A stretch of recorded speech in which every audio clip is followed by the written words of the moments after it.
Okay, the hour of 7 having arrived, the meeting will come to order. Will the clerk please call the roll? Ms. Sammons? Here. Mr. Brown? Here. Mr. Jacobson? Here. Mr. Madigan? Here. Ms. Marlin? Mr. Roberts? Here. Mr. Smythe? Here. Mayor Pressing? All right. Are there any additions to the agenda? I think Dennis did want to add a brief report after public input, so we'll have that. And then are there any staff reports? Bill Gray? Madam Mayor? I went to the 911 Advisory Committee this morning in Springfield and made the pitch for having all the fees for any device that can access a 911 system be the same. And the committee has 11 people on it, and 5 of them are phone companies, and I get the impression that they don't want to raise the 73-cent fee that it's now on wireless, and they don't want to have an annual cost of living increase. So we're dealing with something that was voted in over 20 years ago, and they haven't changed the fees at all. And the state did the 73 cents, but I think that the cities have a very different viewpoint than the phone companies. And most of the people on the committee are from the phone systems, the 911 systems, like Ralph Caldwell from Metcat is on there. And there's one person who's a city manager, and he felt very strongly that fee needed to be changed because it's really killing local governments. We just can't keep up with it. So that's my report. Okay, thank you. Anyone else on the council? Okay. Bill Gray? And the short timer, Tom Carino.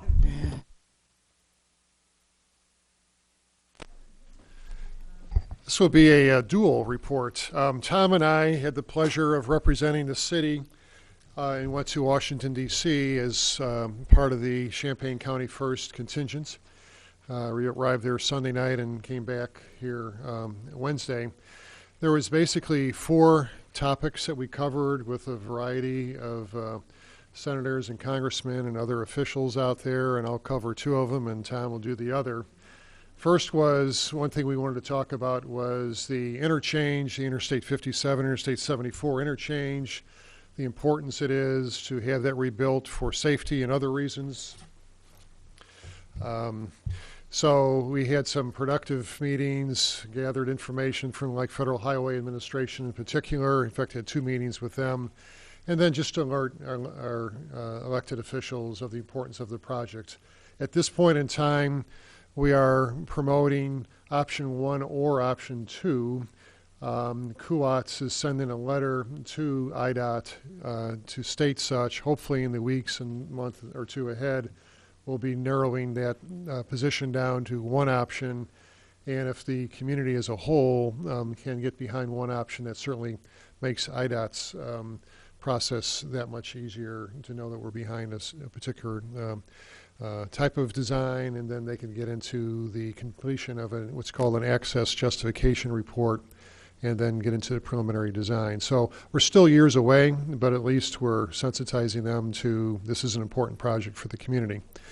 The second project that I was involved in representing the city on was North Lincoln Avenue. I gave them a status of where that project is. The amended or supplemental project design report has been submitted to IDOT. We had a group meeting with IDOT and Federal Highway officials 2 weeks ago. I updated the folks we met with about that. Hopefully in the weeks ahead we'll receive an approval of that preliminary design. Again, the alignment of that sweeping S-curve, that 1 mile stretch up to Olympian Drive is what we're talking about here. Our ask is to maximize federal dollars. The ask is $840,000. When you go to D.C. on the scale of things, usually there's a few more zeros added on, so it's almost like, oh, well, surely we can help out. But I think in reality, we will have, like Senator Durbin and Kirk's office and Congressman Davis, hopefully will send letters or make contacts with the governor's office, IDOT, et cetera, to help promote this project so that we can receive that additional funding to reduce the county and city share of the local match, which, because we're partners with the county on this project. So that's kind of the two projects, and I'll turn it over to Tom. Sure. Two additional projects were increased passenger rail service to the community and high-speed rail. Increased passenger rail service between fiscal year 2007 and fiscal year 2013, Champaign-Urbana saw a 70% increase in passenger rail or passengers using Amtrak service. Now that does include the addition of one train that helped with that increase, but basically the group was asking for additional Amtrak train service from Chicago to Carbondale.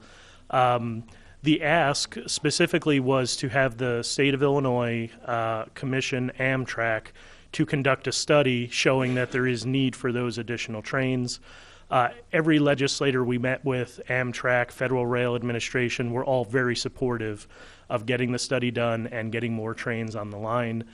We talked a little bit about the need for international students, students at the University of Illinois, to be able to get back and forth between here and Chicago. But very importantly, the current train schedule is not conducive to doing business in a one-day trip up to Chicago and back. So the increased flexibility of additional trains helps people get business done between here and Chicago more conveniently. So what we found out is that probably late summer that this study to warrant additional trains through Champaign on the way to Carbondale from Chicago is actually in the works. So moving forward with that, and hopefully after that study is done, we feel that it's certainly warranted, and hopefully we'll have more Amtrak train service through our community.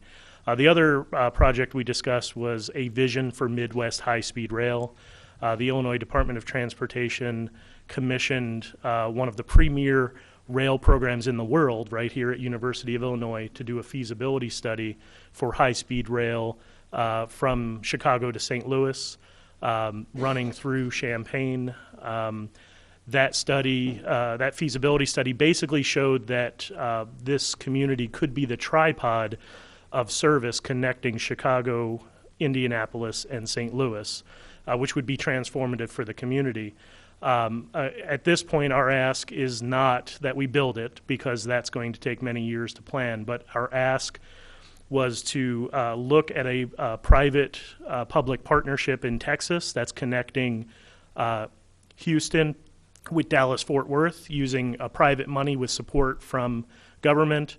And so our ask was to explore public-private partnerships and explore the possibility of having a rail system that includes freight rail, traditional Amtrak service, 110, and 220 high-speed rail. And so we really want to foster an environment that is conducive to bringing private partners in to help fund the project. So, just about everyone we met with was very supportive of that, understanding that it's a long-range vision. So those are the two projects on rail that we discussed. In closing, it was almost humorous in our various meetings that literally everyone we talked to was lamenting that earmarks is a thing of the past. They wish they had earmarks. Both sides of the aisle. It was very interesting. So anyway, if you have any questions. Is the 110 going to be for the regular Amtrak service? The 110 is basically upgraded Amtrak service, and that is a line that will run from Chicago to St. Louis. But yes, it's traditional Amtrak service on the same tracks as traditional Amtrak service, but at slightly upgraded speeds. But would they have to build another track? I mean, put the second track back in that they took out a few years ago? So they wouldn't have to pull over to the side to let freight trains go by? 220 high speed from Chicago to St. Louis through Champaign would be a completely different set of tracks because it requires a different set of tracks. Right, I understand that. I'm asking about the 110. How would you get 110 on just one set of tracks? The 110 will be running on the same line as freight and other Amtrak trains. which is, it's actually, from what we've heard, it will not actually run at 110 miles an hour because there are so many other trains on the line. That's what I was wondering. So Okay. I think it's a complementary system to a 220 line, but it's certainly not the answer or a replacement for true high-speed rail. Okay. Anyone else? All right. Thank you, gentlemen. Chief Neitlinger.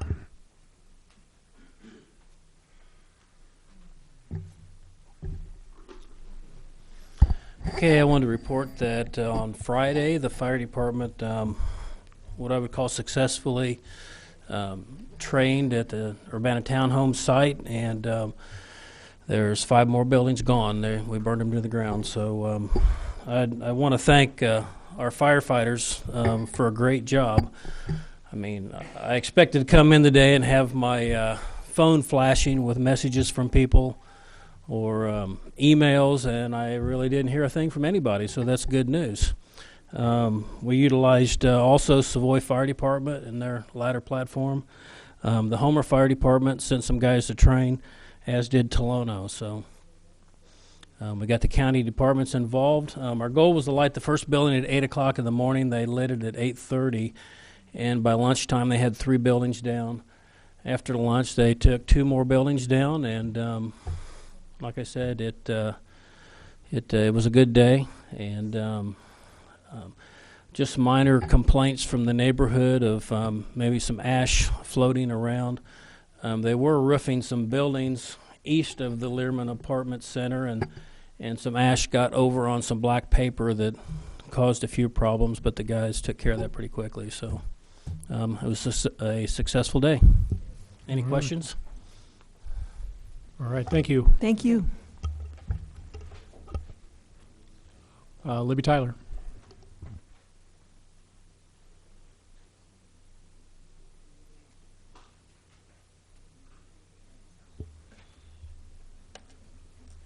It's a busy time of year, and there are more events coming up. I know we just had a very busy weekend.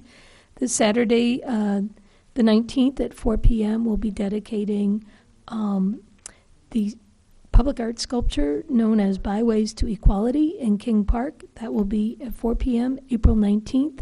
The artist Preston Jackson will be present at that time, and we've invited school board, park board, public art commission, city council, neighborhood, anyone who's interested.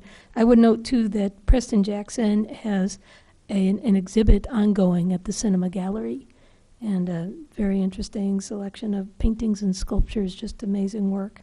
And that is the Cinema Gallery on Main Street, and they're open Wednesday through Saturday, 10 to 5. We are also continuing to work on the Learman Neighborhood Needs Assessment and planning for another neighborhood workshop. I believe that will be this Saturday as well, from 10 to 1:30 p.m. at the Living Hope Foursquare Church. Thank you. Bill?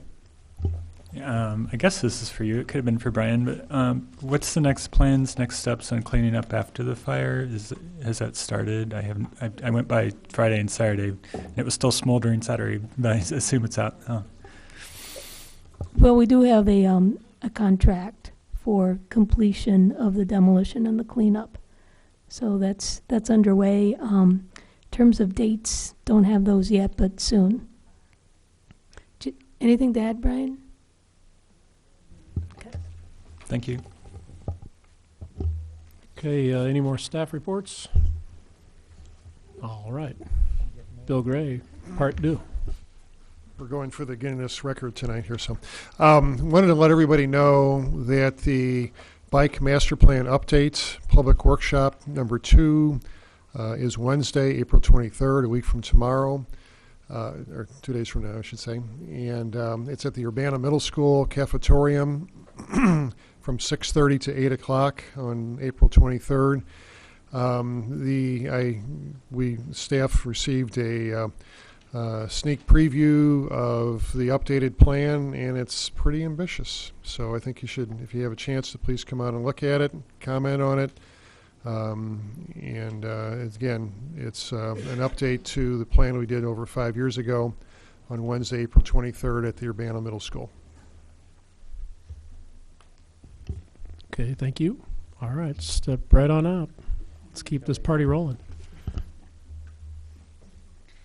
I just want to let you know that it's time again for consolidated social service funding, and that we will be sending information to you by the end of the week, and probably next Monday you will be getting your CDs with all of the applicants and the applications. So I just want to let you know you can something to look forward to. Okay, any further staff reports? Okay, seeing none, is there a motion for approval of the minutes of the previous meeting of March 24th? So moved. I'll second. Moved by Eric, seconded by Dennis. All those in favor say aye. Oh, I'm sorry, Diane? Tiny correction on page 3, item 13. This third sentence, Alderman Madigan stated that digital billboards is an effective, I believe there's a typo. It should be tool rather than toll. Good catch. They were different. Yeah. Maybe if they're coin operated. All right, so I guess the motion would be to approve the minutes as amended. All those in favor say aye. Aye. Opposed, nay. The ayes have it. The minutes are approved. Public input. I have 3 slips. If anyone else wants to fill out a slip, they're in the back of the room. The Reverend Dr. Evelyn and Bishop King James Underwood have indicated that they do not choose to address the committee, but ask that their concerns regarding the Ellis subdivision sewer problem be entered into the record. Carletta Donaldson left it blank. Come on up.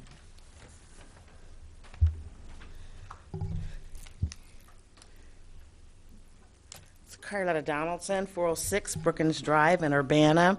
And just to piggyback on what Mr. Gray said about on the 23rd, the bicycle plan, I believe the flyer said to make sure you enter through the north door or the north side.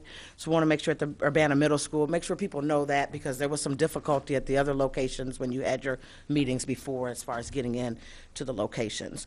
But the reason why I'm sitting here tonight is I have a few questions, and not only I, a few questions from some residents in Urbana on this TIF. We brought it up before. It's the tax income or increment financing. I need to know, where do I get information? What department has the information about the TIF? And the questions that I'd like answered is, number one, how long has Urbana had TIF or had it available?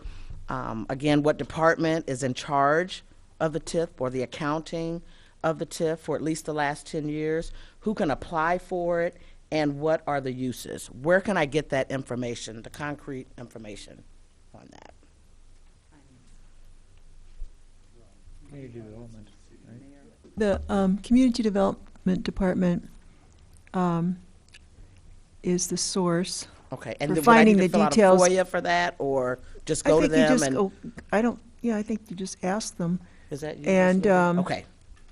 then the accounting's done by the finance department, but the information is also understood, and the whole program is run through the Community Development Department.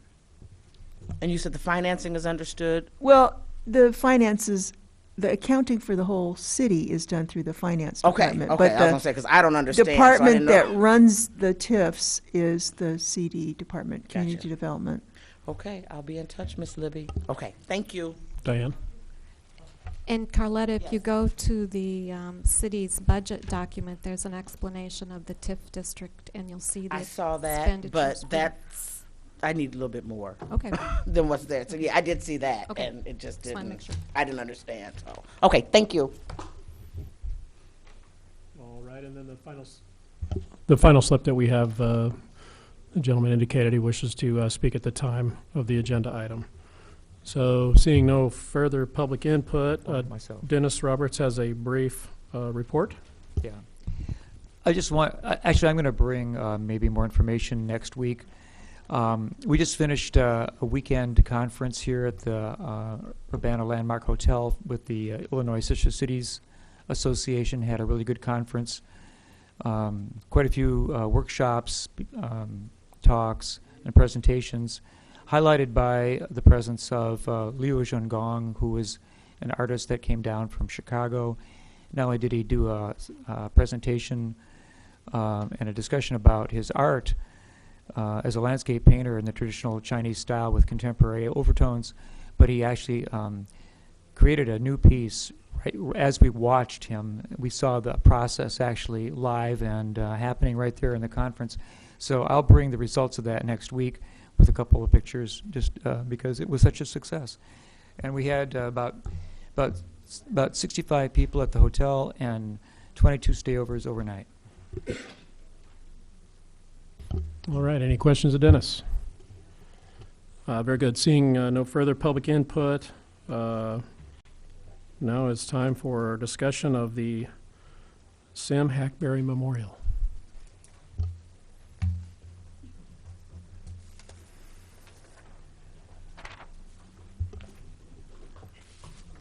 Good evening.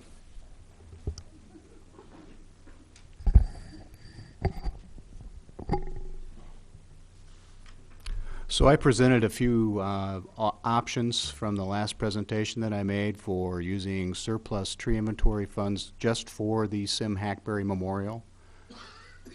And several options included utilizing the funds to initiate the Legacy Tree Program, which is a program that will be seeking outside funding and donations to support the program.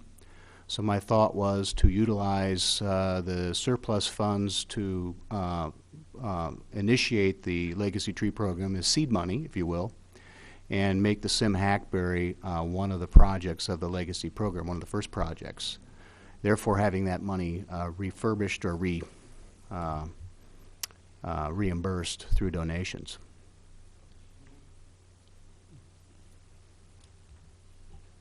Eric?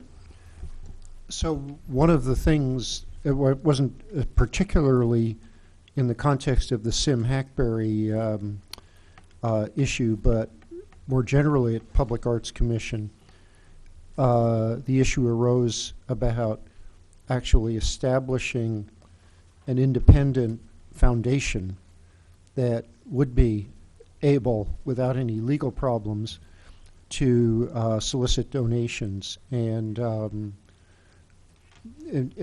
completely analogous to what the Library Foundation does. Mm-hmm. So I wondered if there was, if there's any further movement, or if there are definite plans to establish an independent foundation that could solicit funds. And I asked that in the context of, I think, the whole way that this particular tree was dealt with was definitely one of the most heartwarming episodes in Urbana. One of the more heartwarming episodes, I guess I should say. I don't want to overstate. One of the more heartwarming episodes in Urbana civic history, and certainly, everybody thought that properly that your presentation there and your study of the situation was marvelous. But boy, we're running into lean financial times. Understood. Where every $5,000, $2,000 is going to be looked at in the context that it's competing with something else. Sure. So I guess I'm so in that context I'm wondering if there are if there's some active movement towards foundation establishment. We're working on several avenues right now. One, we're looking into utilizing the Community Foundation of East Central Illinois. And I've met with them. The Park District utilizes that group. Funds are donated or sought by the Community Foundation for various programs in the community, some of the Park District programs. And we would look to put the Legacy Tree Program under their umbrella, and that would allow us to utilize the Community Foundation. The other idea is to create our own foundation. That will take, through citizens and volunteers, that'll take us a little more time, maybe a year or maybe two to develop, to get the people. And we need to work with Jim and legal to figure out how that group has to come together and form probably a 501c3 type organization. So that is on the table. That's not something we've actively pursued. There are citizens right now that are in kind of a less aggressive manner out there requesting funds for the Legacy Tree Program on their own. So I would think that there's some interest in doing just that. Our little donation fund has increased from that effort, mostly through Stephen Wald. And we're up to about $510 now in the Legacy Tree Fund. So I think that's very viable. The thing I want to say about the funds from the tree inventory, I too believe in a very efficient program. When I come, typically in the past, and have looked to request funds for various additions to the Arbor Division, they've been from within our own division rather than asking for funds from the outside. So I saw this opportunity with surplus that we saved through innovation to go through and maybe expand into a legacy program, the ordinance that was passed last year, and provide some seed money for that without asking for new funds. Bill? Bill? Yeah, I know several of us were at the Urbana Park District Foundation meeting last night. Have you ever worked with them as part of the Legacy Tree Program? I know a couple of my favorite trees are in Crystal Lake Park that are big oak trees just east of the playground there. Would they be interested in joining us in the Legacy Tree Program, and then also maybe using the foundation to help provide the conduit for money to that program? Have you ever thought of something like that? Yes, not to that full extent, but yes. We've talked to the Park District, and we've also talked to the University of Illinois about getting involved in the Legacy Program. The U of I certainly is interested. I think the Park District is too. There's a little bit of detail to work out on who has jurisdiction, if you will, over their trees within the program, because we do mandate certain things with city trees that I don't think we would mandate on university property or Park District property. But yes, it's a very good idea that we've looked into, so we can expand the recognition of our significant trees on university property and the Park District property. Now, I have not looked into involving them in use of the Community Foundation's fund that would be for the Legacy Tree Program, but it's something we certainly study. Mayor? I also went to the dinner last night for the Parks Foundation. Excuse me. And the speaker was really fascinating. She's done research on the value to human health of interaction with nature, which I think people in Urbana have intuitively grasped for many, many years, having one of the first park districts in the whole state of Illinois. But the measurements that they're doing, they have studied schools in Chicago where there isn't any greenery, and schools that have trees, and held things constant for different things like income and family situation. And they find that the children who are in the schools that have a natural component do better academically. And it's just good for people. And there's a whole opening field of the value of a connection to nature for human health. And she talked about the experience that zoos have had, that if the animals are not in a healthy habitat, that they don't do well. And the same is proving to be true of people, and that we really do need a connection to nature. So she was talking about having parks very accessible and greenery. Of course, the city of Urbana has a park right next to the city building, so we seem to be doing the right thing that everybody's starting to realize. So I think that I think it's perfectly reasonable to use the inventory money for starting the Tree Legacy program, and we have been discussing at the staff level whether we should have a foundation or there are other newer methods right now that you can do on the internet. So anyway, good project. Okay, Dennis. Yeah. Could you tell us a little bit about what the Tree Commission itself is doing as far as leadership for the Legacy Tree program? I mean, is there anybody that's in the Tree Commission who is like basically the front man or the proponent for this the Legacy Tree program, who's like the advocate for it or something like that? Well, certainly the Tree Commission is involved when the legacy trees are nominated, and we intend to put a list together of the legacy tree nominations, and they will go out and look at all of those nominations and approve them as legacy trees. I don't know that there's a particular individual on the Tree Commission that's out advocating the legacy tree program any more than one over the other. I think they all certainly talk about the positives of the Tree Commission, and the legacy program's been a big point of discussion over the past couple of years. I guess what I was wondering is, are they preferring that it come totally from the community rather than their sponsorship? You mean the nomination of legacy trees?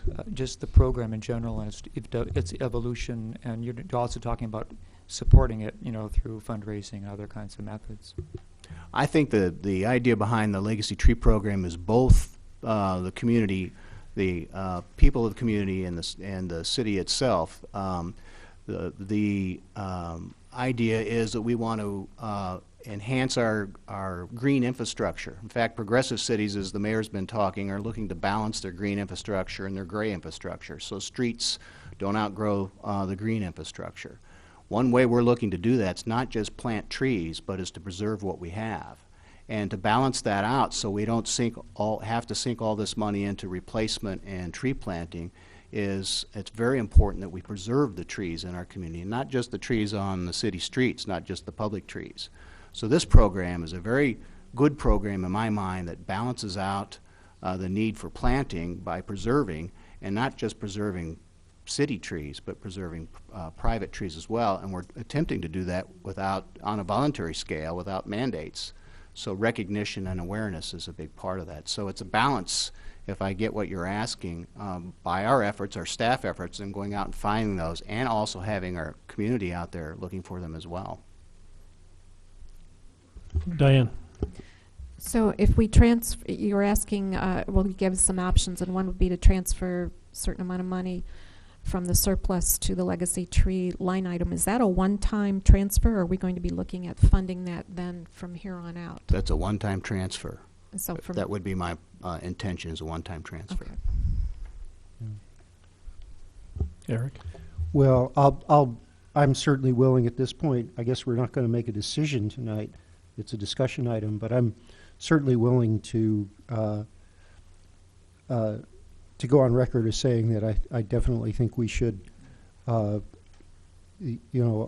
this request at least partly. I don't know about the whole $10,000, but maybe the whole $10,000. But if we look at it in the context of, all the other pressures we have, but we passed the Legacy Tree program. We own it. We've got a department head who didn't say, "Oh my gosh, I've got all this money this fiscal year, I better spend it all," but he actually came to us and said, "I've been able to put this much aside, and this is what I'd like to do with it," and it's very much in keeping with the department's mission. So I think that we ought to, and I think that by putting some seed money in, that this will help to. This will, I think, provide incentive for private citizens to help to match that, And so, yeah, I think we ought to respond to this favorably, certainly to some extent. Dennis? Yeah. So one more thing. We have had a discussion a little bit about how to memorialize a particular tree, and I guess the how to do that is yet to kind of be evolved. And we've had presentations, of different kinds of ways that the tree can be memorialized. And I'm really interested in the legacy tree program, kind of more in its universal sense. One of the options that is mentioned in here is developing a legacy tree publication that lists and maps the locations of the trees. So, thinking, and evolving that just a little bit further, when you actually get to the place where the tree should be, it occurred to me that we'll probably want to have some kind of marker there so that when you get there, you'll know which tree to look at. And so I did some research, and since I seem to do a lot of plaquing in the city, I called the manufacturer of the plaques that we've had for both the Royer and the Lincoln, looking for Lincoln, and they gave me a quote for a very simple, but I think might be a very useful plaque to use when we get to that point, and it might not be for a couple of years. But I'm going to pass this around. I guess I'll pass it this way first. So for a small potential plaque that's made with the same materials of high degree laminate that's very durable and is enabled to include both pictorial and text in a handsome way, I came up with a prototype, and I got a quote for it, and that's what you have here in front of you. There is a quote for one plaque being $590, or if you ordered 5 at a time, and of course we're hoping to get quite a few different plaques or trees nominated in the future, that you would get a reduction in price. And this would be placed in the median, and it could be a way of marking the location and actually giving us a little bit of history of what the tree, why it's important. And it, we could just agree that we all just can put a number next to the tree, and you may have to look it up. But if you wanted more information, here's another option, and it may be just as valid to consider as investing in other kinds of materials for the legacy tree program. Bill? Yeah, I think I'd support something for the legacy tree program. I know there was a lot of interest in preserving that tree. I couldn't tell if there was really that much interest in making a memorial to it, although I know there were a few people interested in that. But I think the main community interest was in the preservation and the appreciation of the tree and of large trees in general. And I know you've already spent hours and hours on that tree in particular and this program, so I wanted to thank you for that. And I would support some kind of awareness funding for the legacy tree program. Any further comments or questions? Eric? Now, Dennis, didn't you also circulate something which had to do with plaques for other legacy trees? Did I read that correctly? Well, that would be a prototype for any legacy tree. Okay. Just the text and the pictorial images would change, but that would be maybe a size and shape that might be would work as, it's about the size of a no parking Right. sign, and it could be put into any kind of use you want. Well, I'm probably getting into too much detail, but I'm wondering about an alternative where plaques would be laid in the ground next to a tree. Yeah, those topics did come up. It's not what I worked on personally. We have a tree planted for my mother a number of years ago at the McKinley Foundation, because she was attended McKinley Church in especially in her last years, and the tree's gotten pretty big now. It's a great tree, but there's a plaque in the ground next to the tree, and some sort of prairie plantings right next to that, and I think it works. I would encourage people maybe to take a look at that. It's at the at the southeast corner of the foundation grounds, And you know, we've thought that that really worked out very, very well. Yeah, and it might indeed. I think that though I'm not sure what material it's made out of. It's made if it's a bronze plaque, it may cost just as much as these, and it may or It's not a question of saving money, but I just think it's a it's just really neat. It looks good. It's dignified. It's expressive. You know, one might very well. It might very well be donated by someone or some family whose name would go on it. it's a great idea too. I'm sure. Diane? Can we get this put on as an action item at the meeting next week so we can do something about this? I think, I feel like I've heard enough to make a decision on this. So can it be an agenda item for next week? Yes. Thank you. Okay, thank you very much. Moving right along. Agenda item number 6 is an ordinance annexing certain territory to the city of Urbana, 3005 East Anthony Drive. I do have one public input card. Mason Armstrong is in opposition and wishes to speak at this time.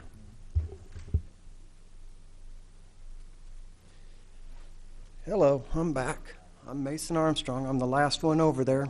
I was ready to go to court and everything against y'all. I would have loved to spend my money just fighting you on this.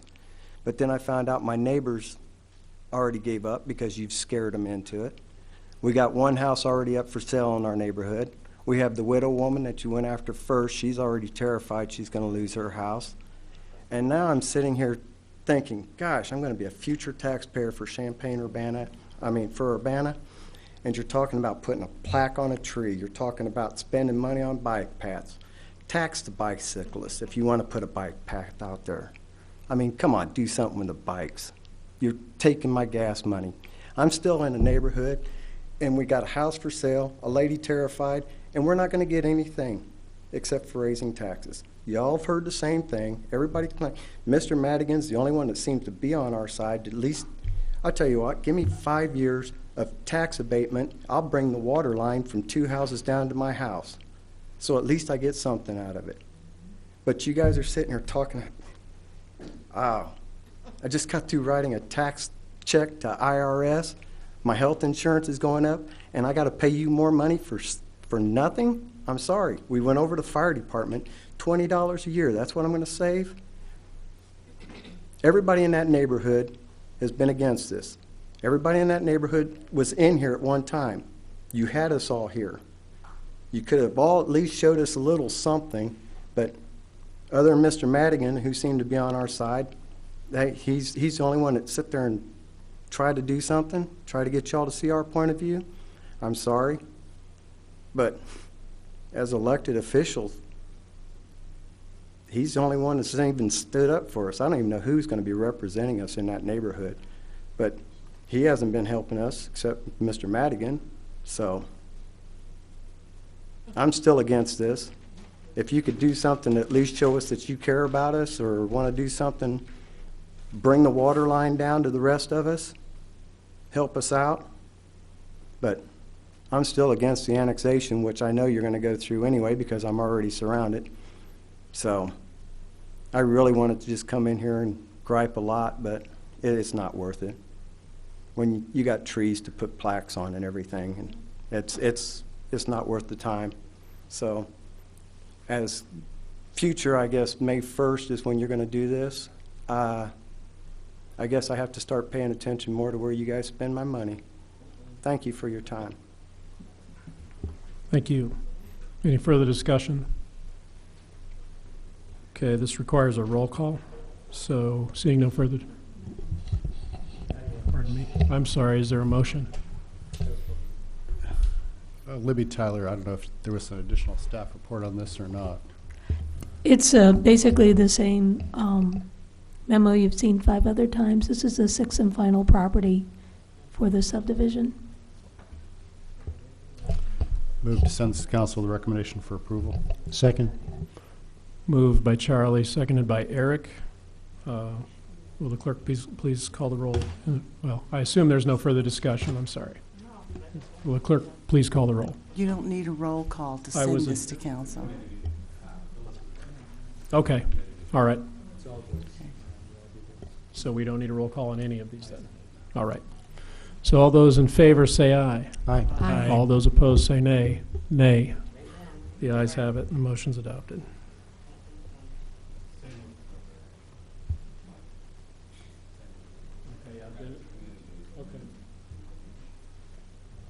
Agenda item number 7, resolution number 2014-04-020R, resolution approving the City of Urbana and Urbana Home Consortium Annual Action Plan for fiscal year 2014-2015. Staff? Okay. Yes, before you is the annual action plan for fiscal year 2014-2015. The issue is for council to review and approve the annual action plan in order for the plan to be submitted to HUD by May 16th as required by HUD. On March 18th, HUD announced its funding allocation on its website and also by email for fiscal year 14-15. The memo shows the funding allocations for both home and CDBG for fiscal year 14-15, which is an increase from the current fiscal year, which you can see on the first page. A summary of the AAP is found starting on page 2 of the memo for CDBG, showing the different activities. And basically, the activities have been funded at about the same level as fiscal year 13-14. The administration is up a little bit because we are allowed to use 20% of the grant for administration. And then starting on page 3, onto page 4 is for the home budget, showing what our allocation was for this year and the new allocation. And there's a chart on page 4 showing the anticipated allocation and then the administration and all the different distribution of the consortium members, Urbana, Champaign, and the county. The city of Urbana will be using our home funds toward the whole house rehab program. And if there's any carryover funds, we may allocate those to other city redevelopment programs. So at the Community Development Commission, at its meeting on February 25th, reviewed the AAP and voted unanimously in favor to recommend approval of the resolution approving the AAP to council. And staff is also recommending approval of the resolution. Okay, thank you. Any questions? Dennis? Yeah, maybe not so much a question, but this is a great thing to know that CDBG funds have slightly increased. Since we've seen a downturn in them, it's kind of nice to see that changing again. And I know that one of the uses of these funds is to do improvements in neighborhoods that meet the requirements according to the census tract and the incomes. And we do have some concerns still in the Learman neighborhood and nearby areas about streetlights. And so it's possible that maybe some of the funds might be considered in the future. I mean, we'll have that kind of discussion down the line about doing some more street lighting for safety and security in neighborhoods that have expressed it. So I find it really good, and I'd support this. Of course, really, who would not? But I mean, I think this was it has a lot of great potential. Bill? I just had a question about some of the carryover funds, the estimated carryover activities. Number 4, the Lenore Adams Fairlawn multi-use path project still has $16,000. Is there something left to do on that? Is that what that's for? I don't really understand that. That's just the final payment. We're still working with finance and public works to make the final payment. Oh, so the work's done, it just has to be paid for? Yeah. Okay. All right, thanks. Diane? I read that HUD is redefining the CDBG target areas based on updated census data. Do you know how or if that will change the target area map that we see here in this packet? We won't know until we receive the information, and we did receive an email from HUD stating that they had finally worked things out with the census department. And we should be getting information no sooner than July 1st, but it will definitely be after that. So it may take a while for us, and so the map may look different, but we won't know till we get that information, and it won't be any earlier than July 1st. It will definitely But possibly later this year. Possibly, yes. So Yes. then I had a couple of specific questions.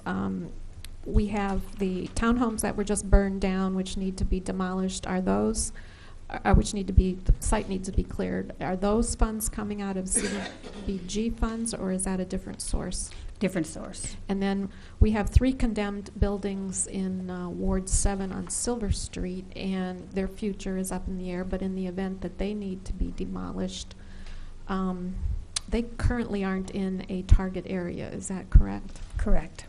Is it possible that that is one of the areas that could be redefined? It's hard to say until we get the information before that we can then disseminate and put into the map. So it's at this point we're not clear.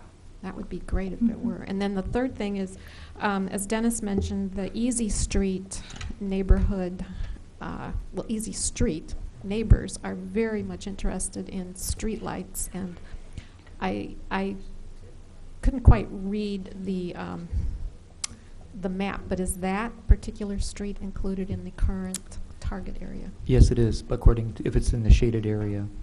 Okay, so that's... It's at the very edge of it, but it's in it. It's in it, okay. So that's a good possibility for that then. Possibly. What we will probably have to do is work towards setting aside funds, and then a few years down the road doing some lights. We don't really have like any much carryover in our funds that we can do those projects right now. So we are working to set aside funds, and so hopefully in a few years we'll be able to. That's too late. We need to maybe come up with some options, but we can talk about that. Carol. I just wanted to clarify, the target area is put forward by HUD based on the U.S. Census data? It's defined by them? Yes, or? yes. But we, once we get actually the information that comes from Census and from HUD, then we do the map, I believe. I mean, the map is based, the one that we have currently is based on 2000 data. That was before I started, so I'm not quite sure how the map was done, but. And is there a, beyond the packet, is there a location where there's a list of requirements to be in a target area?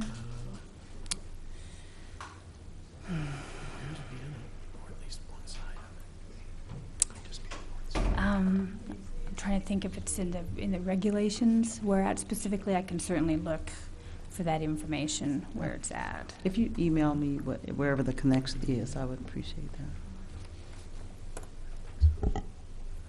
Charlie?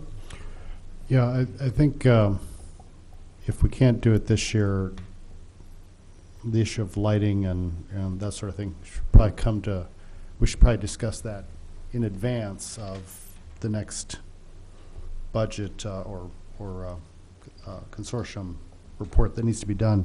I know that the whole house rehab funds haven't always gotten used. Is that correct? It depends on how many are eligible. We try to do 6, 7 houses a year, so they may not all be used. Most of it, I think, is, and what we don't, we carry over. You carry over. Mhm. Is that how important is that program compared to the other things in the budget? Is there, or do we just simply have to, if we really want to do lighting, do we just need to take a percentage out of each category? Well, home regulations are different than CDBG. Okay. I mean, okay. it's for affordable housing, so Okay, infrastructure, right, yeah. those things are not eligible. Okay. With So how would we go about accumulating some money?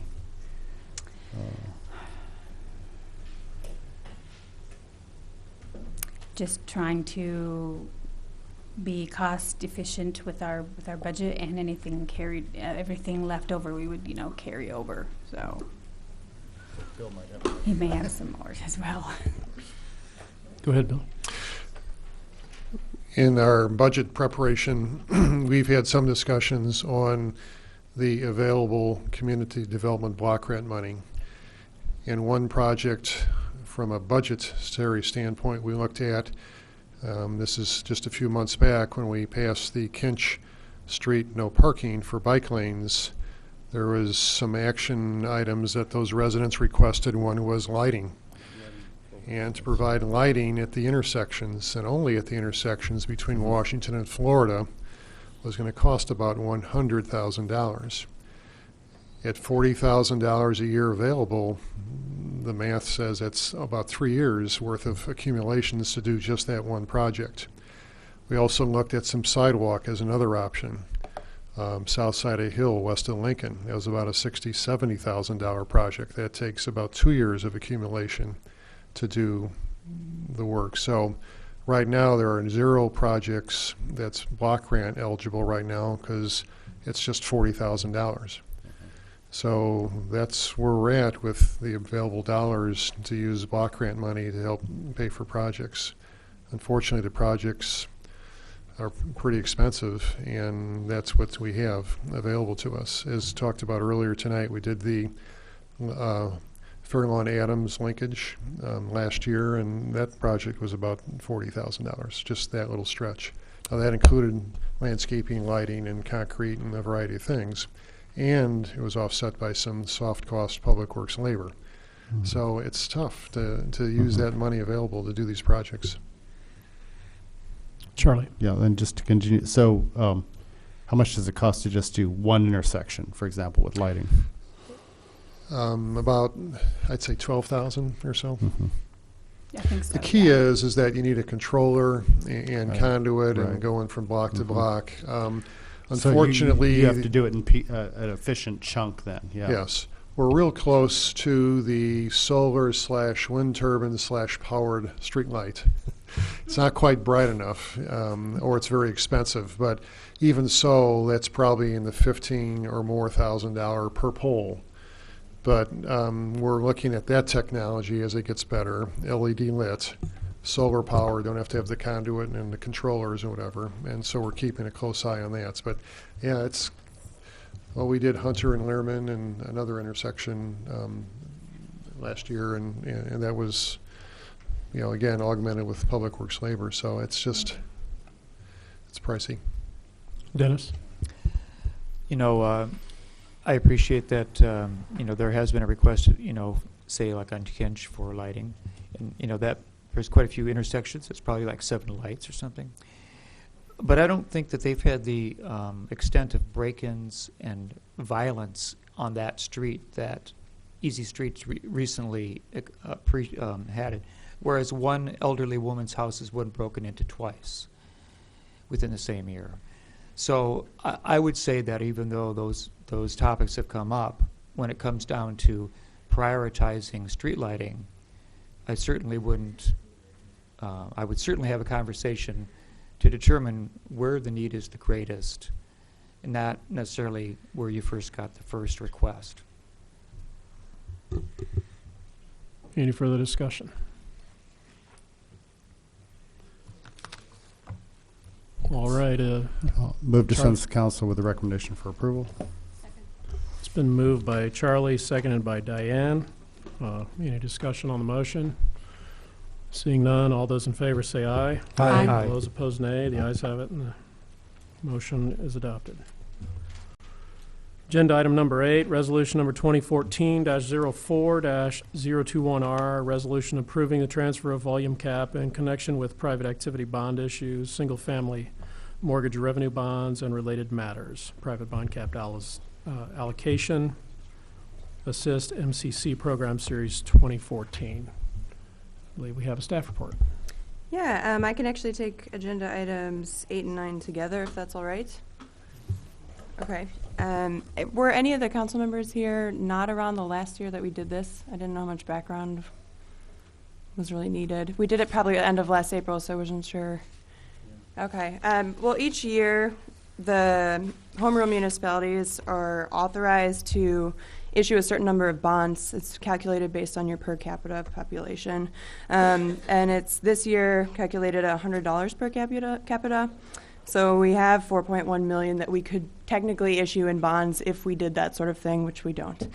We have three options. We can either issue the bonds ourselves, or we can allow it to revert back to the state of Illinois and they'll issue them for us, or we can select a third-party entity to issue and manage the bonds on our behalf. And historically, that's what we've done every year. It kind of allows us to ensure that that investment is kept in our area, at least generally speaking.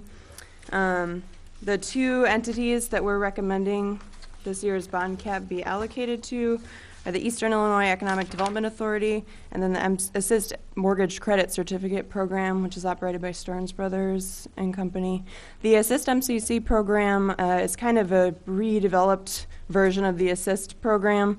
It allows a cash down payment of 3% and as well as a 30-year tax credit benefit that the home buyers are able to claim each year when they file their taxes. So that's pretty beneficial. I believe it calculates out to you get 2% of your mortgage interest that you paid that year rebated back to you through your taxes. So that's a good program. They were able to get it up and running again last year in the third quarter. David Rosh, who manages the program, said that they've so far issued about 30 loans through the program, and that's available kind of all over the state. So 5 or 6 of those have been issued locally here in Urbana through the local lenders that participate in that program. So that's one that we're recommending because it's actually up and running. It had kind of stalled for a while, but it's up and running. They're making progress, so we've recommended ceding half of our authority to them, and then the other half we're recommending be ceded to the EIEDA. They finance various development activities that are qualified under the private activity bond regulations. So the most recent one that they did was the Eden Supportive Living Project, which houses disabled persons over in Champaign. So they're one entity that looks for development opportunities that they can assist in Eastern Illinois. So it's kind of that could present opportunities for other projects in our area to apply that would be less competitive in nature versus if they tried to apply for these kinds of this kind of financing through the state, it'd be much more competitive and difficult for a local developer to access that kind of financing. So that is our recommendation. I can take questions if there are any. Mayor? Would you please say again what MCC stands for? Oh, Mortgage Credit Certificate. It has been around for years. I believe it was actually also offered through the Illinois Housing Development Authority, which is a state agency. So this is a separate program, and it's kind of combined with the down payment all in one package. Thank you. Mm-hmm. Carol? The two companies that you recommended approval for, do you send out a RFP for them? How do you get the bonding agents? They actually request our bond authority from us, so they approach us. That's generally how these agencies work. We have had a history of partnering, I guess, or ceding our bond cap to Stern Brothers when they were operating the Assist program. And then EIEDA came on the scene more recently, and they approached us, and after we heard about the Eden Supportive Living financing that we did, it looked like, you know, they were actually moving things. The thing you don't want to do is cede your bond cap to an agency that just lets it expire. That's the last thing anybody wants. So those are the two agencies that have been successfully creating kind of investment opportunities and are benefiting Urbana residents. Bill? Yeah, on the Assist program, the mortgage credit certificate, is that the same thing that in December, I think there was an announcement there was like $50-some thousand worth of mortgage assistance, and you had to apply to BC Bank? Oh, that is different. You're actually recalling the Federal Home Loan Bank of Chicago funds that we got. That's actually the Urbana Dream program, which is totally separate. Yeah, that was different. Mm-hmm. Well, these qualifications seem pretty liberal. I mean, you can make up to $72,000. Your house can be $250,000.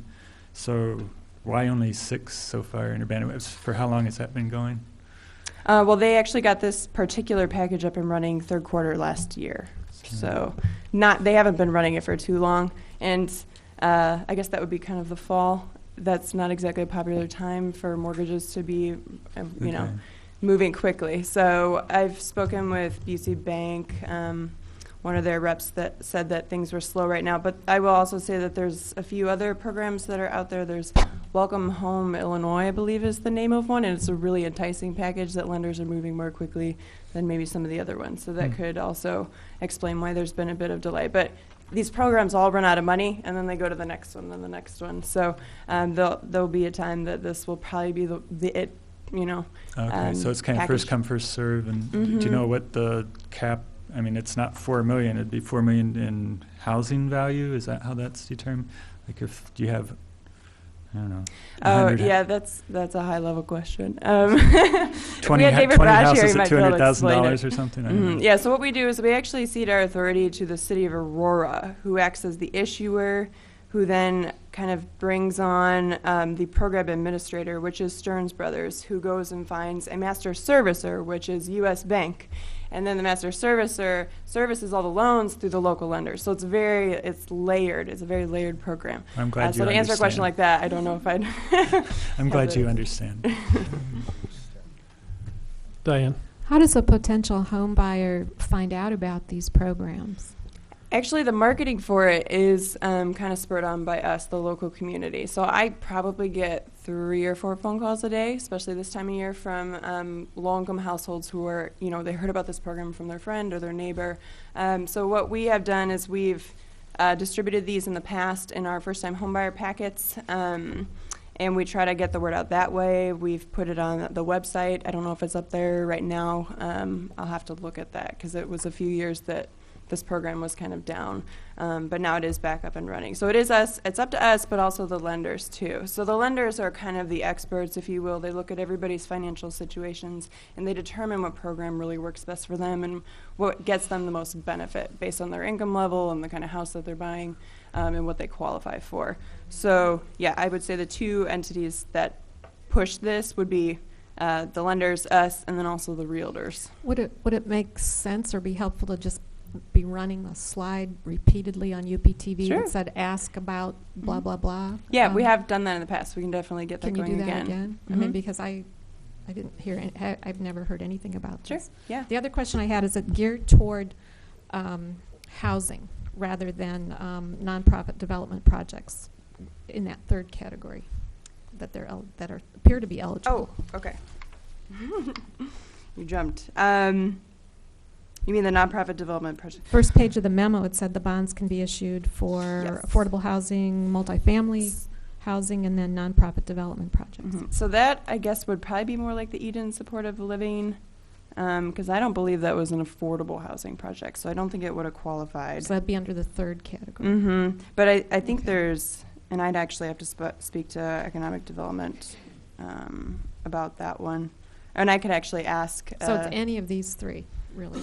So yeah, the MCC program is very specific. It's below market rate financing. But when it comes to EDI, there are a lot of options for what would be eligible. And you're right, that third category is something that they could put our bond into for financing those sorts of projects. Okay. Eric? Do we have statistics on the, now that there are a few years of experience, on the success of the program in the sense that people are able to, manage the payments, they stay in their homes and so forth? Oh, I don't know that we've gone down to that level. We've always kind of checked in, like how many loans have you serviced, quarterly or annually. But I could certainly ask that. I don't know how available that information would be since they use kind of a large number of lenders in the area. It's easy for me to call up somebody like Busey or Heartland and say, hey, how are things? Is anybody in arrears? But it would be a lot more work probably to find that out. That seems to me, if it's possible to get it at all reasonably, a point of interest, because our nation went into an economic crisis because of large-scale people being sucked into home loans they couldn't afford. Now, that wasn't anything like this. I mean, these are very, very good terms and so on and so forth. Nevertheless, I guess I would just sleep a little bit easier knowing that the statistics indicated that from that point of view, the program was really quite successful. Yeah, and for a point of reference, and it's not this program, but for our American Dream Down Payment Initiative program, we ran that for, I want to say, 5 or 6 years. In the time that I've been here since '09, we've only seen one foreclosure, and we did a significant number of loans. Well, it was actually down payment grants. That was our particular role in that, but we've only had one foreclosure come back.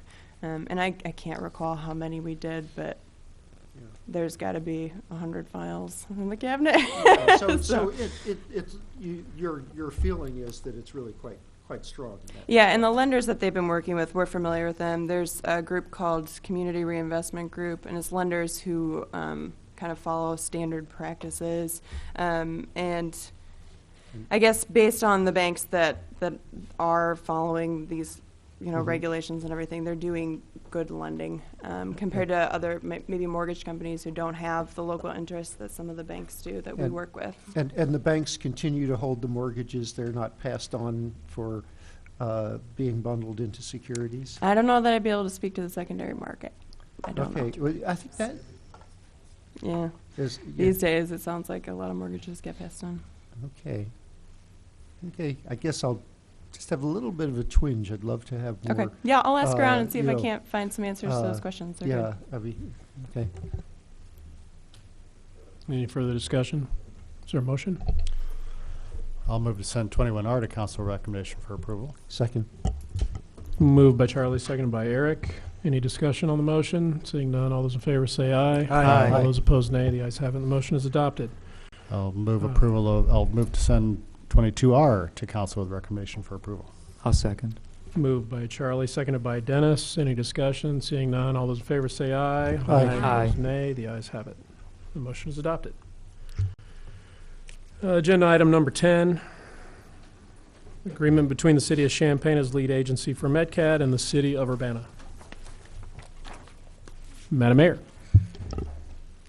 Okay, I've talked with you about this. This is the $127,000 increase that they were proposing.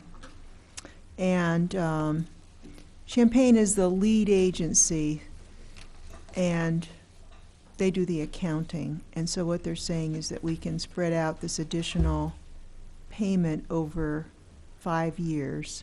They're doing the same thing for Rantoul.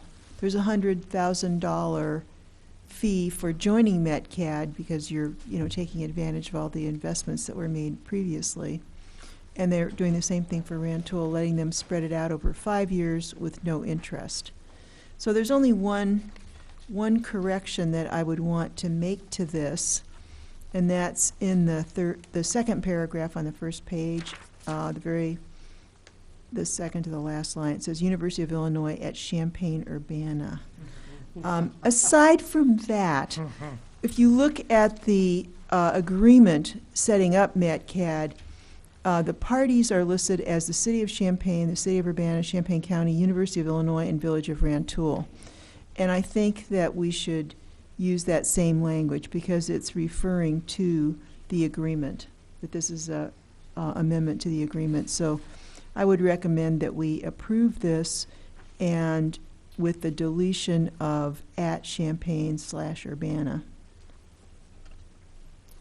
I'm here to answer any questions that you have also. Anybody? Diane?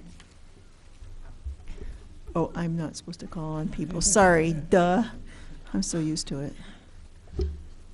Go ahead, Diane. Can you remind? Sorry, Mike. Can you remind me what we will owe next year? I am working on reducing the amount. They have a forecast for, I don't know, 10 or 15 years into the future because we're planning for equipment replacements. But that forecast is based on the assumption that the state law will not change.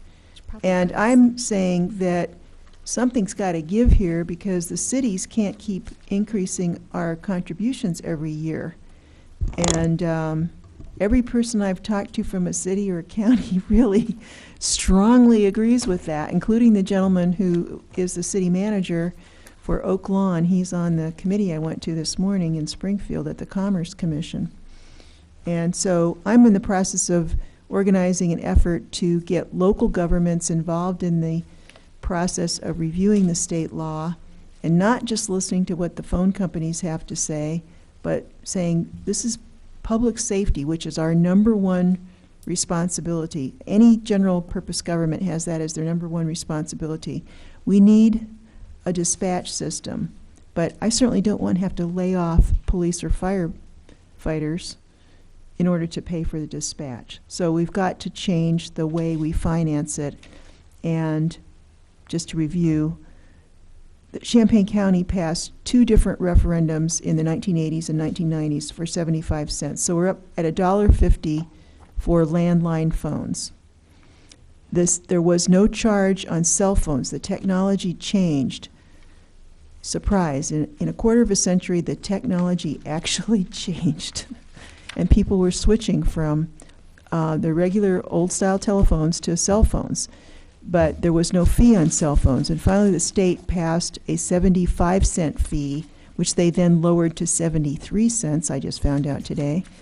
And the cities, or the dispatching organizations, get 58 cents. So if you have a cell phone, you're paying 58 cents a month, and if you have a landline phone, you're paying $1.50. So the proposal that you passed, I think it was last Monday, was to say, why don't we just have every device that can access 911 pay the same fee? And there are different situations around the state.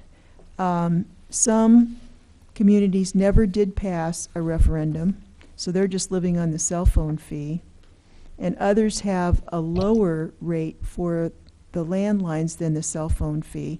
So what I went to this meeting today was to urge them to give local options so that each community could judge it based on what their situation is.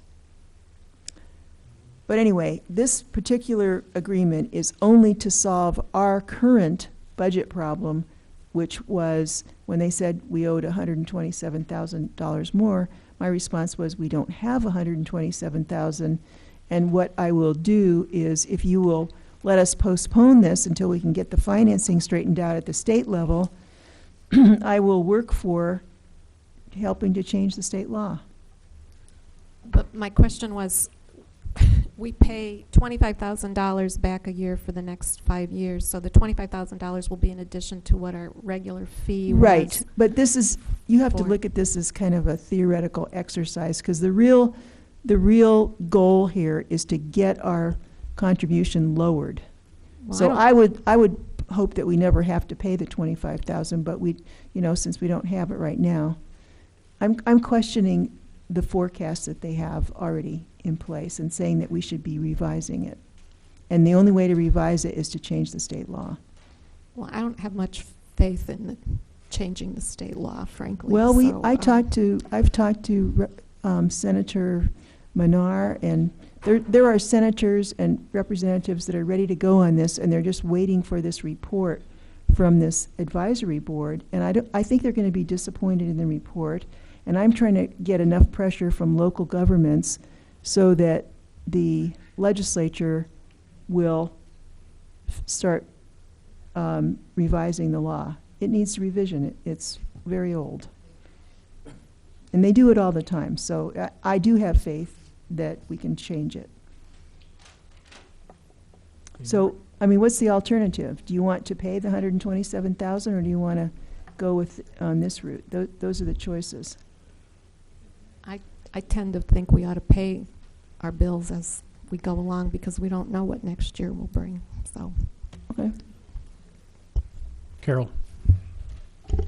I was actually going to ask a similar question, but I did look at this as well. I don't actually believe that we can actually maintain METCAD under the current forecasts as it currently exists, because the cost will continue to rise. And I haven't been able to break out in their budget how we even got to the $127,000, and maybe somebody can help me with that. Okay, it's got 2 parts to it. One part is the increase that we have to pay because the revenue from the phone systems is not keeping pace with expenses. So the burden on the cities keeps growing. The other part is because we're adding Rantoul, and we were sharing a system, and Chief Connolly can certainly explain this better than I can, but we were sharing a system with 2 other agencies. When Rantoul joins, we will only be sharing it with the University of Illinois, so we will be getting better service. We'll have more bandwidth, is that the correct? We'll have more bandwidth available to us, and we were sort of running out of bandwidth for our police services. So we're getting some better service out of the additional fee. And this is on top of the $500,000 roughly that we're already paying. And I will tell you this agreement was approved by the METCAD board. So it needs to be approved by Urbana and by Champaign. Bill? Yeah, I'm kind of reluctant too to spread it out just because that $127,000 is an annual fee, right? It'll still be on there, so we'll have $500,000 this year plus $127,000. Next year it'll be $627,000 plus the next increase plus our $25,000. So it doesn't seem like it's going to be. I mean, it won't be going down, and then since this doesn't really start till next fiscal year, I wonder why we're even doing this before we do the budget. Wouldn't this be part of our budget for 2014, 2015? But I agree, you know, that we need to fund METCAD. I think we would be getting better services. I appreciate the effort to make the cell phone tax equal to the landline tax. I still think it'd be better if it was statewide rather than trying to do it one community at a time. I did look it up, and Chicago is the one that has $2.50 tax already on wireless communications, but there was a special law passed for Chicago. So actually, for my cellular provider, you can dial a number, and maybe we could get a list from all the cellular providers to let them know where you actually use your phone. It doesn't change where you're billed. You still keep the same billing address. You just call this number and say, I use my phone in zip code 61801, and then they don't charge you the $2.50. They charge you the 73 cents, and we get a little piece of that.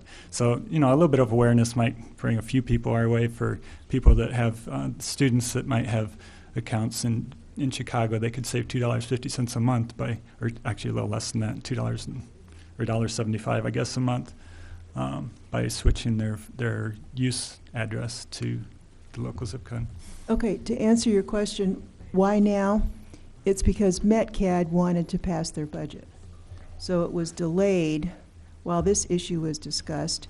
And I'm not trying to change it community by community. I'm trying to change the state law that would give communities an option to do what we would like to do or whatever else, you know, other system that they would like. So I'm still in the process of finding out like what would Cook County want to do. I'm sending out our proposal and asking other cities and counties if they like that idea or if there's some other idea that they would like, because some people are in a different situation than we are. But a lot of people are in our situation and they want to raise the cell phone fee to equal what the landline fee is, because it's really not fair when 2 different people are getting the same service from 911 to charge one much more than the other.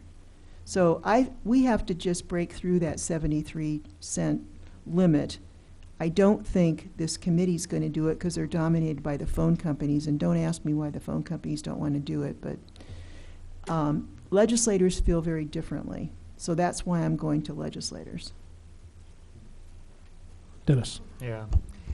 Well, yeah, it may seem like a gamble, but without taking some kind of action now, the disparity between you know, users and service is going to be the same, but as far as disparity between fees that you're going to be getting on your phone and how they're going to support the community needs is going to just keep going worse and worse. So there has to be some kind of like grassroots revolution started somewhere, and if it makes sense financially for more people to support METCAD because landlines are disappearing. I mean, you can't continue to feed an animal from the same budget when the budget's disappearing. So we have to do something. Something has to be done on the state level. It makes sense to me. So you know, I would hope that this is something that can be done in a year. if Chicago can get a special bill passed to have a change, of course, I imagine they're the big gorilla in the kitchen. But there's a lot of small apes running around the backwoods, and if they all come together, they're going to be outweighing the gorilla too. So, I mean, it's got to amount to something. And if we don't do anything at all, this is just going to get worse and worse. So, I guess I'm going to support this and just see where it goes. Eric. Yeah, I think all of us support, remaining in MetCAD. I think the issue is whether we really want to defer the payments, and I wonder if we could consider a budget, as we must do a little later this spring, where we defer and where we don't defer, and see what the costs really are of not deferring it and paying paying up front this year's bill this year. Well, it's a question of whether we really owe that amount, because it really was designed to be paid by the phone bills. We were never supposed to have this large a share, and our share has just been growing because of the change in technology. So this is trying to, sort of write the state law to deal with the current reality instead of the reality back in the 1980s. So I agree that maybe, logically, in terms of the premise by which MetCAD was supposed to be funded, we shouldn't owe this. On the other hand, legally, we owe it. So I think that, and I think it's great. I want to say that I really applaud your taking the initiative for getting this going statewide, and I've seen you. I have to say that you made a believer out of me when I doubted on the Police Training Institute, because I said, yeah, go for it, but I didn't think that it was going to be possible. So that's great. And so I don't want to tell you that this isn't possible, because I've seen you move mountains before, but nevertheless. I think that we ought to, consider the possibility that this mountain won't move this year anyway. Well, Naomi Jacobson, our state representative, supports it. And so does Mike Frericks, our state senator. But I will tell you that the amount that we're paying now is not for current operations. It's for current operations plus the future expectation. So we're being asked to fund a future capital outlay that we don't know if we really will have to fund. Because if the state law changes, our obligation is going to go down. So I have one more question then. Or I'm sorry, is it okay? So if this is for a capital outlay, I wonder if it makes sense for it to be bondable, so that it would just be the natural course of things for this to be spread out. But I mean, I know that that's the MetCAD board's issue and not yours, but it's kind of fun. It's kind of weird when we are asked to put something into, sort of effectively put something into an annual budget, except it's not really an annual cost, it's really a capital outlay.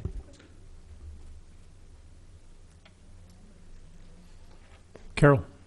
The question just raised it took me back to my original question, which is, why are we going to spread out payments for something that's future instead of just paying what we owe currently? Well, I think what we owe is for the future. If you look at the budget for MetCAD, these increases are largely for future expenditures. They're not just for current operations. And so the assumption behind the financial plan that was developed by the City of Champaign is that there will be no change in the state law, and that the cities will be able to pay more and more every year. So I question those assumptions. I know the cities can't afford to pay more and more every year, and every city that I've talked to agrees with that, and every county that I've talked to agrees with that. So we are determined to change the state law. And I've talked with other state senators and representatives, and they agree. So, you do it one representative and one senator at a time. And I think there's nothing more powerful than their constituents asking them to make sure that 911, which is a vital public service, is adequately funded. I'm sorry. I just wanted to, because I support the idea of it being statewide changed. So I want to say that first, separating that from what's being proposed to us right now, which is to spread these payments out in 5 payments. And we're projecting payments that I'm actually concerned whether we can actually pay, plus our current, obviously we know we can't pay them. So to, in essence, sign an agreement that says we will pay you this amount in 5 years or over 5 years, and we really don't know if we can pay that. Just, it seems like signing a mortgage and you don't know how you're going to pay it. I'm wondering if we should go back to the budget and in reality, if this is the 2014-15 budget for the fiscal year, we know we won't change the state law in that 1 year period, then we should probably pay what we owe now. Could I respond to that? Mayor? There are senators that want to change it this spring. I was trying to get it to be changed in the veto session, so I don't think you can say it won't be changed this year. But this is just a way of helping our budget this year and at the same time putting the energy into changing the state law. Bill? So I don't know where we'll get the money from. If you want to spend the $127,000, I don't see why we should keep putting money into a plan that is not very realistic. I don't think we have the money. That's what my reaction was when MetCAD said we owed more money. I don't think we should think that's the only option, because it's an imaginary number in many ways. I remember seeing the graph that you showed us. I think there was 3 or 4 16% increases in a row, and we're on the second one, so it's going to be 16% again next year and the year after that, assuming the assumption is correct and everything. So I am still a little concerned that with all those increases, an extra $25,000 piled on top 3 years from now won't be appreciated for the people who are on council then. But I think part of the problem is we did ask for a budget from MetCAD, and he said he'd post it, and I haven't seen it. I know the mayor's probably had it, and so you have it in your meetings, but they haven't made it public. It's a $4.5 million public expenditure. It just seems like it would make sense for it to be a public budget. So I think when Ralph Metcalf or Caldwell was here, he said he would put it publicly. It was adopted on April 3rd. They're just not. They don't operate the same way that we do. But maybe it should be on the City of Champagne's. I looked in their budget. Website. They have it broken out a little bit in their budget, but for the expenses, it's all one line. So there's no breakout of expenses. They have a few lines for the revenues. So I'd be willing to send this to council next week with no recommendation, and we could decide then. Is there a second? Okay, it's been moved by Bill, seconded by Carol, to advance this agenda item number 10, agreement between the City of Champaign as lead agency for MedCAD and the City of Urbana to council with no recommendation. Is there any discussion on that motion? As a charter member of Procrastinators Anonymous, I'll go along with that. Any further discussion? All those in favor say aye. Aye. All those opposed, nay. The ayes have it, and the motion is adopted. Okay.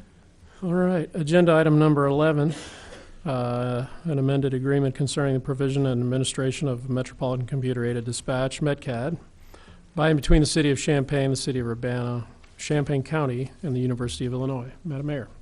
And the Village of Rantoul. Oh, okay.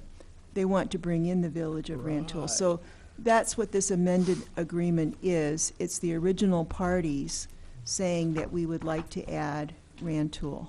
And this is something that MetCAD has studied for a long time, and they voted to add Rantoul. And the backup for MetCAD had been Rantoul, and now it's going to be Vermilion County. But I think we'll have a much better system. It's better for Rantoul, and it's better for the rest of us. And Rantoul's going to be in our ARMS program, so that's going to lower some of the costs for the city of Urbana on ARMS. So I think it's a good idea to have Rantoul included. And I think that MetCAD is really a model for the state. Carol? I'd like to move approval to City Council on the addition of Rantoul. And I'll second. Moved by Carol, seconded by Dennis, to advance to the council with a recommendation for approval is agenda item number 11. Any discussion on that issue? Bill? Just one thing on section 8, right? The last paragraph, section 8, it said all activities of MetCAD shall be subject to the policies, procedures of the lead agency and its rules, regulations, and so on, as to the same extent as if it was a department of the lead agency. Do you know if that includes do they have to meet, do you have to use the Open Meeting Act for their meetings? Yes. Okay. And what it means is that the employees are City of Champaign, on the City of Champaign payroll. They're the Okay. lead agency, so they're the ones that administer all the technical things. Thank you. Any further discussion? Seeing none, all those in favor of the motion, please say aye. Aye. All those opposed, nay. The ayes have it, the motion is adopted. Okay, agenda item number 12, as a liquor license holder in the city of Urbana, state law requires me to recuse myself from this ordinance discussion, and Dennis will take the chair. Right. Okay, so we've got an ordinance here concerning a liquor license. It's ordinance number 2014-04038, an ordinance amending Urbana City Code, Chapter 3, Section 3-43, increasing the number of Class R2 liquor licenses for Mesjita Grill Incorporated at 202 North Race Street, Suite A. Any comments, or is there any kind of, yes, Diane? I move that we send ordinance number 2014-04-038 to council with a recommendation for approval. All right. Second. And who did the second? Is that Charlie? Charlie was quicker. Charlie Smythe, he's thirstier. No, he's not. I'm going to make any assumptions. And is there other discussion? Seeing none. Yeah, there is a discussion. Just want to say this is for the new Korean barbecue, which will open soon, and it's R2 for beer and wine consumption on premise only. Yeah, beer and wine on premise. All right. Those in favor indicate by saying aye. Aye. Opposed? That shall go forward to City Council. I return this meeting to our chair. All right, and before we adjourn, Chief Connolly has asked to be able to pass out some information that was requested by Alderman Ammons.